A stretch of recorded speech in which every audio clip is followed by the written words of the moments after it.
بسم اللہ الرحمن الرحیم۔ سورہ رحمان سے اپنا ہر جائز مسئلہ حل کروائی۔ سورہ رحمان جیسے قرآن کی دلہن کہا جاتا ہے، قرآن مجید کی 55ویں صورت ہے اور 27ویں پارے میں واقع ہے۔ اس صورت کا نام اللہ تعالیٰ کی صفات میں سے ایک ہے۔ جیسے صورت کی ابتدائی کلمہ سے لیا ہے، اس صورت کا مکی یا مدنی ہونے میں اختلاف پایا جاتا ہے۔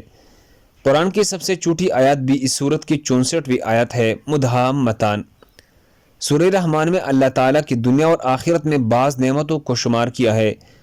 اس صورت میں قیامت کے ہونے کی کیفیت اور خصوصیت اور اعمال کے حساب و کتاب کا طریقہ بیان کیا ہے۔ اللہ تعالیٰ ہر نعمت بیان کرنے کے بعد اپنے بندے سے فرماتے ہیں، فَبِأَيِّ آلَاءِ رَبِّكُمَا تُكَذِّبَانِ، تم اپنے پروردگار کی کن کن نعمتوں کو جھٹلاؤ گے۔ یہ آیات 31 بار تکرار ہوئی ہے۔ امام صادق سے ایک روایت میں منقول ہے، اس آیات کے بعد پروردگار تمہاری کسی بھی نعمت کا انکار نہیں کرتا۔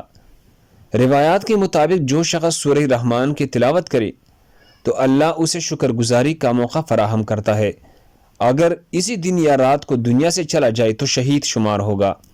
اس کے علاوہ جائز مقصد پورا نہ ہو رہا اور تمام کوششوں کے باوجود ناکامی کا سامنا ہو تو 11 دفعہ سورہ رحمان کی تلاوت کرنے سے مقصد میں کامیابی حاصل ہوتی ہے۔ اللہ ہم سب کو اس پر عمل کرنے کی توفیق عطا فرمائے۔ جزاک اللہ۔